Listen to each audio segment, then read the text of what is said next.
Hello ನಮಸ್ತೆ ಎಲ್ಲರಿಗೂ welcome to my YouTube channel RVK ಸ್ಟುಡಿಯೋಸ್ಗೆ ಸ್ವಾಗತ ಸುಸ್ವಾಗತ. ನಾನಿವತ್ತು ಮಾತಾಡೋದಕ್ಕೆ ಅಂತ ಬಂದಿರತಕ್ಕಂಥ ಟಾಪಿಕ್ ಏನಪ್ಪಾ ಅಂತಂದ್ರೆ ಟಿಕೆಟ್ ಟು ಫಿನಾಲಿಗೆ ಹೋಗೋದಕ್ಕೆ ಒಂದು ಸೆಲೆಕ್ಷನ್ ಅಲ್ಲಿ ಒಂದು ಆಟ ಆಡಿಸ್ತಾ ಇದ್ರು. ಆ ಒಂದು ಆಟದಲ್ಲಿ ತ್ರಿವಿಕ್ರಮ್ ಅವರು, ಭವ್ಯ ಅವರು, ಮೋಕ್ಷಿತಾ ಅವರು ಮತ್ತೆ ಹನುಮಂತ್ ಅವರು ಇದ್ರು. ಈ 4 ಜನ ಸೇರಿ ಆಡ್ತಾ ಇದ್ದಂತ ಆ ಒಂದು ಆಟದಲ್ಲಿ ಏನೇನೆಲ್ಲ ಆಯಿತು, ಪ್ಲಸ್ ಯಾವುದು ಮೈನಸ್ ಯಾವುದು, ಯಾರು ಇಷ್ಟ ಆದ್ರು ಯಾರು ಇಷ್ಟ ಆಗಲಿಲ್ಲ, ಅದ್ರ ಜೊತೆಗೆ ಯಾರು ಗೆದ್ರು ಯಾರು ಹೊರಗಡೆ ಹೋದ್ರು ಈ ಒಂದು ಆಟದಿಂದ, ಇದೆಲ್ಲಾನು ನಾನು ಡಿಸ್ಕಸ್ ಮಾಡೋಣ ಅಂತ ಬಂದಿದ್ದೀನಿ. ಅದಕ್ಕಿಂತ ಮುಂಚೆ ಯಾರೆಲ್ಲ ಫಸ್ಟ್ ಟೈಮ್ ನನ್ನ ವಿಡಿಯೋನ ನೋಡ್ತಾ ಇದ್ದಾರೆ ದಯವಿಟ್ಟು ಸಬ್ಸ್ಕ್ರೈಬ್ ಮಾಡ್ಕೊಳ್ಳಿ. ಅದ್ರ ಜೊತೆಗೆ ಪಕ್ಕದಲ್ಲಿ ಒಂದು ನೋಟಿಫಿಕೇಶನ್ ಬೆಲ್ ಬಟನ್ ಇರುತ್ತೆ, ಅದನ್ನ ಟಕ್ ಅಂತ ಕ್ಲಿಕ್ ಮಾಡಿ. ಯಾಕೆ ಅಂತಂದ್ರೆ ನಾನು ನೆಕ್ಸ್ಟ್ ವಿಡಿಯೋಗಳನ್ನ ಅಪ್ಲೋಡ್ ಮಾಡಿದಾಗ ನೋಟಿಫಿಕೇಶನ್ ಟನ್ ಅಂತ ಬರುತ್ತೆ, ಅದಕ್ಕೋಸ್ಕರ.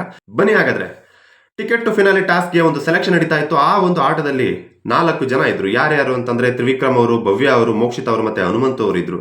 ಈ 4 ಜನ ಸೇರಿ ಆಡ್ತಾ ಇದ್ದಂತ ಆಟ ನಿಜಕ್ಕೂ ತುಂಬಾನೇ ಡಿಫಿಕಲ್ಟ್ ಆಗಿತ್ತು. ನೋಡೋದಕ್ಕೆ ನಮ್ಗೆ ತುಂಬಾ ಕಷ್ಟ ಅನ್ಸೋದು, ಆದ್ರೆ ಬ್ಯಾಲೆನ್ಸ್ ಮಾಡ್ಬೇಕಾದ್ರೆ ಕಾಲು ಇಷ್ಟು ನೋಯ್ತಾ ಇತ್ತು. ನನಗಂತೂ ತುಂಬಾ ಅದನ್ನ ಯೋಚನೆ ಮಾಡಿದೆ. ಯಾಕೆ ಈ ಮಾತನ್ನ ಹೇಳ್ತಾ ಇದ್ದೀನಿ ಅಂದ್ರೆ, 4 ಗೂಟ್ಗಳಿರುತ್ತೆ, 1 2 3 4 ಅಂತಂದೇಳಿ. ಆ ಒಂದು ಗೂಟ್ಗಳ ಮೇಲೆ ಬ್ಯಾಲೆನ್ಸ್ ಮಾಡ್ಕೊಂಡು ಕೈಯಲ್ಲಿ ಬ್ಯಾಗ್ಗಳನ್ನ ಹಿಡ್ಕೊಂಡು ನಿಂತ್ಕೋಬೇಕು. ಆ ಬ್ಯಾಗ್ಗಳು ಈಗ ಒಂದಿರುತ್ತೆ, ಅದಾದ್ಮೇಲೆ 2 ಆಗುತ್ತೆ, ಅದಾದ್ಮೇಲೆ 3 ಆಗುತ್ತೆ. ಸೊ ಬಿಗ್ ಬಾಸ್ ಹೇಳಿದಾಗೆಲ್ಲ ಕಾಲ್ ಚೇಂಜ್ ಮಾಡ್ಕೊಂಡು ನಿಂತ್ಕೋಬೇಕು. ತುಂಬಾ ಡಿಫಿಕಲ್ಟಿ ಆಗಿತ್ತು ಆ ಒಂದು ಟಾಸ್ಕ್. ಅದರಲ್ಲಿ ನಾನು ತುಂಬಾನೇ ಅಬ್ಸರ್ವ್ ಮಾಡಿದಂತ ವಿಷಯ ಏನಪ್ಪಾ ಅಂತಂದ್ರೆ, ಹನುಮಂತ್ ಅವರು ನಿಜಕ್ಕೂ ಉತ್ತರ ಕರ್ನಾಟಕ ಹುಲಿ ಅಂದ್ರೂ ತಪ್ಪಿಲ್ಲ. ಯಾಕೆ ಈ ಮಾತನ್ನ ಹೇಳ್ತಾ ಇದ್ದೀನಿ ಅಂತಂದ್ರೆ, ಬೇರೆ ಎಲ್ಲರೂ ಕೂಡ ಒಂದು ಆಟನ ಆಡಬೇಕಾದ್ರೆ ಎಲ್ಲರ ಮುಖ ಗಂಟು ಹಾಕೊಂಡಿದ್ರು. ಆದ್ರೆ ನಮ್ಮ ಹನುಮಂತ್ ಅವರು ಆರಾಮಾಗಿ ಹಾಡು ಹೇಳ್ತಾ ಇದ್ರು. ಅದ್ರ ಜೊತೆಗೆ ಅವರು ಎಷ್ಟು ಖುಷಿಯಿಂದ ಇದ್ರು ಅಂದ್ರೆ, ಅವ್ರ ಮುಖದಲ್ಲಿ ಬರೀ ನಗುನೇ ಇತ್ತು. ಆಟ ಮುಗಿಯೋವರೆಗೂ ಅವ್ರ ಮುಖದಲ್ಲಿ ನಗುನೇ ಇತ್ತು. ನನಗೆ ತುಂಬಾ ಖುಷಿ ಆಗೋಯ್ತು. ಅದ್ರ ಜೊತೆಗೆ ನಾನು ಎಕ್ಸ್ಪೆಕ್ಟ್ ಮಾಡಿದ್ದೇನೆ ಅಂತಂದ್ರೆ, ಆ ಒಂದು ಟಾಸ್ಕ್ನ ನೋಡಿದಾಗ ಡೆಫಿನೆಟ್ಲಿ ತ್ರಿವಿಕ್ರಮ್ ಅವ್ರು ಗೆಲ್ತಾರೆ ಅಂತ ಪ್ರತಿಯೊಬ್ಬರಿಗೂ ಅದನ್ನ ನೋಡಿದಾಗಲೇ ಗೊತ್ತಾಗುತ್ತೆ. ಫಸ್ಟ್ ನೋಡ್ಬೇಕಾದ್ರೆ ಗೊತ್ತಾಗುತ್ತೆ, ಯಾಕಂದ್ರೆ ಅವರು ಫಿಸಿಕಲಿ ಸ್ಟ್ರಾಂಗ್ ಇದ್ದಾರೆ.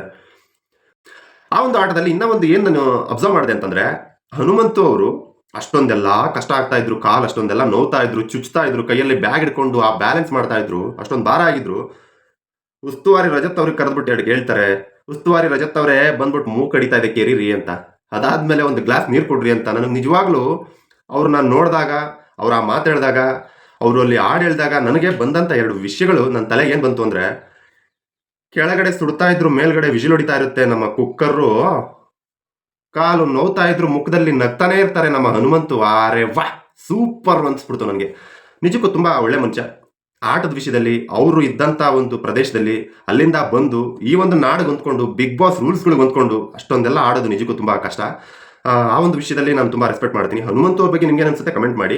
ಇದರಲ್ಲಿ ಇನ್ನೂ ಒಂದು ವಿಷಯ ನಾನು ಏನಪ್ಪ ಅಬ್ಸರ್ವ್ ಮಾಡಿದೆ ಅಂತಂದ್ರೆ, ಉಸ್ತುವಾರಿ ರಜತ್ ಅವರು ಪದೇ ಪದೇ ಮಂಜಣ್ಣ ಅವರನ್ನೇ ಟಾರ್ಗೆಟ್ ಮಾಡ್ತಾ ಇದ್ದಾರೆ. ಯಾಕೆ ಅಂತ ದೇವರಾಣೆಗೂ ಗೊತ್ತಿಲ್ಲ. ಯಾಕೆ ಈ ಮಾತನ್ನು ಹೇಳ್ತಾ ಇದ್ದೀನಿ ಅಂತಂದ್ರೆ, ರಜತ್ ಅವರು ಅಲ್ಲಿ ಉಸ್ತುವಾರಿ ಆಗಿದ್ರು. ಈ ಒಂದು ಆಟ ಆಡ್ಬೇಕಾದ್ರೆ ಅಲ್ಲಿ ಒಂದು ಬ್ಯಾಗು ಒಂದು ಗೂಟದ ಮೇಲೆ ನಿಂತ್ಕೊಂಡಿತ್ತು. ಅದನ್ನ ನೋಡಿದಂತ ಮಂಜಣ್ಣ ಅವರು ಉಸ್ತುವಾರಿ ರಜತ್ ಅವ್ರಿಗೆ ಹೇಳ್ತಾರೆ. ಬಟ್ ಅದನ್ನ ನೋಡಿದ್ಮೇಲೆ ಮಂಜಣ್ಣ ಹೇಳ್ತಾರೆ, ಅವರು ನೋಡಿ ಅಲ್ಲಿ ಒಂದು ಬ್ಯಾಗ್ ಗೂಟದ ಮೇಲೆ ಕೂತಿದೆ ಅಂತ. ಬಟ್ ರಜತ್ ಅವರು ಅಲ್ಲಿ ಏನೋ ಆಗೇ ಇಲ್ಲ ಅನ್ನೋ ತರ ರಿಯಾಕ್ಟ್ ಮಾಡ್ಬಿಟ್ಟು ಬಾಯಿ ಜೋರ್ ಮಾಡ್ಬಿಟ್ಟು ಮಂಜಣ್ಣ ಅವ್ರನ್ನೇ ಸೈಲೆಂಟ್ ಮಾಡ್ಬಿಡ್ತಾರೆ. ಅದಾದ್ಮೇಲೆ ಮಂಜಣ್ಣ ಅವರು ಅವ್ರ ಪಾಡಿಗೆ ಅವ್ರು ಸಮಾಧಾನ ಮಾಡ್ಕೊಂಡು ಅವರೇ ಸೈಲೆಂಟ್ ಆಗ್ತಾರೆ. ಬಟ್ ಸೈಲೆಂಟ್ ಆದ್ಮೇಲೆ ರಜತ್ ಅವರೇ ಹೋಗ್ಬಿಟ್ಟು ಆ ಬ್ಯಾಗ್ನ ಪಕ್ಕಕ್ಕೆ ತಳ್ತಾರೆ.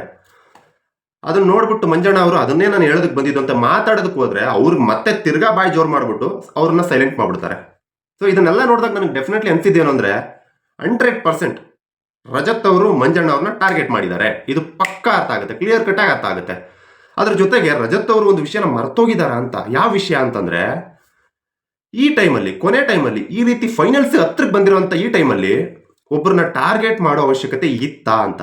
ಯಾಕೆ ಅಂತಂದ್ರೆ, ಇಂಥ ಟೈಮಲ್ಲಿ ಟಾರ್ಗೆಟ್ ಮಾಡಿದ್ರೆ ಪಾಪ್ಯುಲಾರಿಟಿ ಯಾರಿಗೆ ಹೆಚ್ಚಾಗುತ್ತೆ ಅಂದ್ರೆ, ಯಾರು ಟಾರ್ಗೆಟ್ ಆಗಿರ್ತಾರೋ ಅವ್ರಿಗೆ, ಆ ವ್ಯಕ್ತಿಗೆ ಪಾಪ್ಯುಲಾರಿಟಿ ಹೆಚ್ಚಾಗುತ್ತೆ.